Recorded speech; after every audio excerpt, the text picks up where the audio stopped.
Hi guys, Nico here from Nico Atelier in Cape Town, South Africa. Welcome to my first edition of the Artist Chair. Hope you guys can learn something out of this, and I'm really stoked to start out presenting this to you. Just a disclaimer from the start, please guys, this is not aimed at any professional artists, but you are more welcome to watch if you want to. So yeah, grab a seat and enjoy. Today I am talking about brushes, so let's go.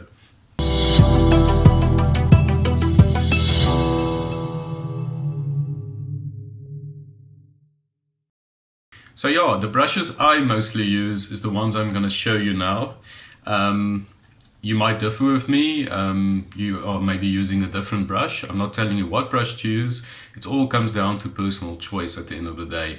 I just want to share with you what I use, and maybe you can take something out of it and use it in your own work. So for professional brushes, I use the following. I love the Raphael Kevrons, ones that looks like this with that point. They're awesome.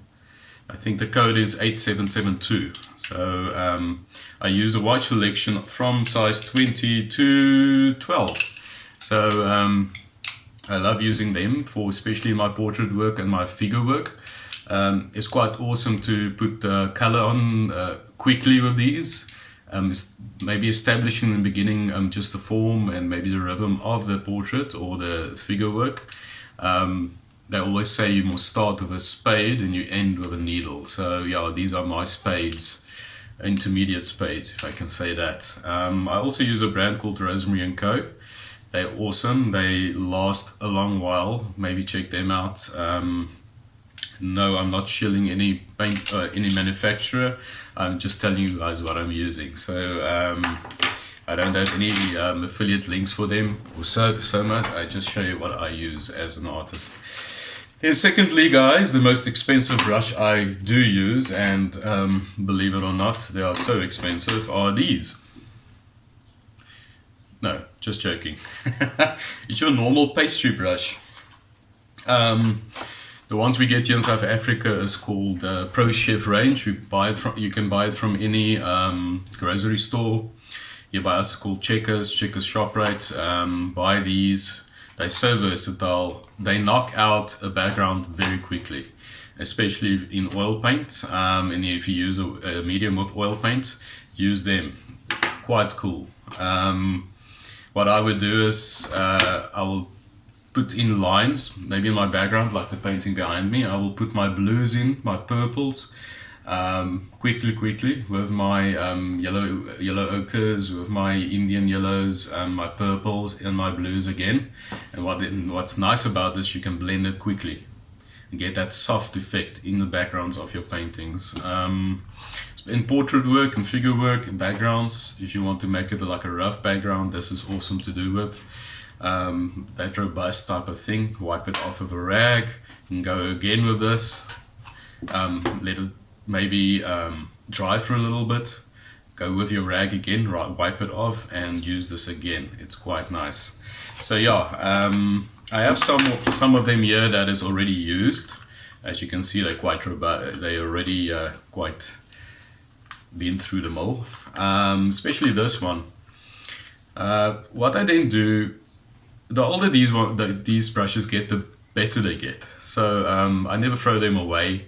I always use them, especially when I do landscapes, especially grass, trees, putting highlights on them. It works quite nicely. So just a little tip.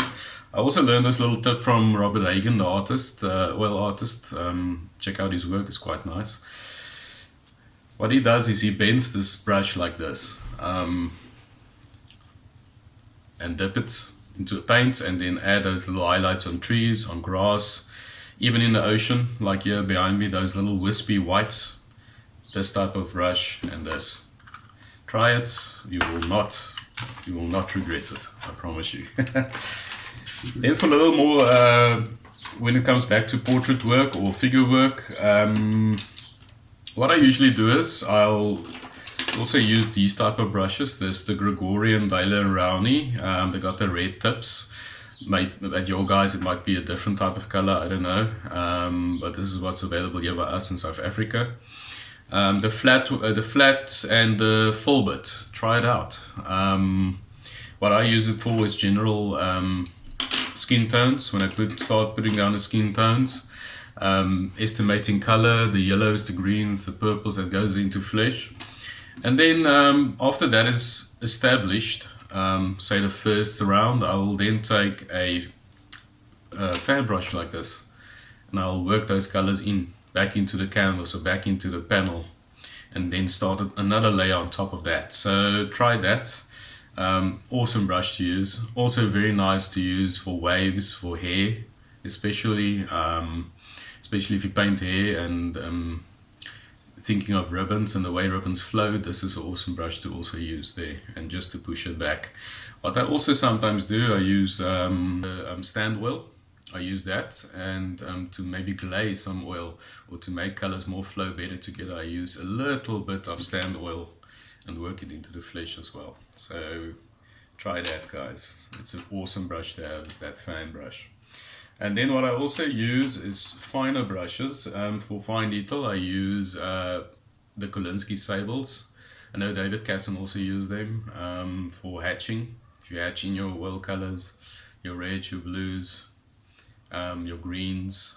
There's another brush I ran into the other day. It's called the Monte Mare brush. And yes, I did not bend it like that. It comes like this. It's an angled spotted detailer, they call it. I found out that this is also quite cool if you want to use it for those little places to get in and glaze it a little bit, or maybe putting in more darks, knock your darks back, you know, or bring your lights out a bit, especially with glazing. I use liquid sometimes, and then I use transparent colors like, say, Indian yellow or olive green, to knock shadows in more or bring highlights more out, or even subtle hue changes in the face. I use that brush as well. Then I've got Rigo brushes, very cheap brushes that you can buy here in South Africa. It's by Prime Art. What these are nice for is all these wispy small lines, say on the beach, all those small highlights. This is an awesome brush to have. I never use them actually on portraits or figure work. It's more on my landscapes, but it's a very nice brush to have as well. It just gives you that, you can put in subtle dark lines, highlight lines, especially if you want to do like small dots on the beach representing shells in Impressionism. Awesome brush to use. We also in South Africa got a brush called a Prime Art Bianco. This one is now a bit used. I usually have like a white tip. I have a stack of these things for my portrait work, for my fine details. It's got a nice spring to it, and they're very cheap. I mean, it's so cheap I can use one brush at a time at each painting and throw it away and use a new one in the next painting. So that's also maybe a way to go for you. It works for me. So yeah, maybe try that. It's called Prime Art Bianco. So guys, yeah, that's a quick rundown of all my brushes. If you want to add to this, or you want to add to any of your brushes, please comment or do it below in the comment section. And if you want to follow me, please follow my links below, to my webpage, to my Facebook page. I really appreciate any subscribers to my channel as well. So please subscribe. If you do not want to, you can tell me to go jump off a cliff. That's also fine. So yeah, but I'm looking forward to seeing you guys next time, and some more videos on the artist chair. So cool, guys. I hope you have a great day, and hope you can use some of this, what I showed you today. Have an awesome painting day today. Cheers, guys. Bye.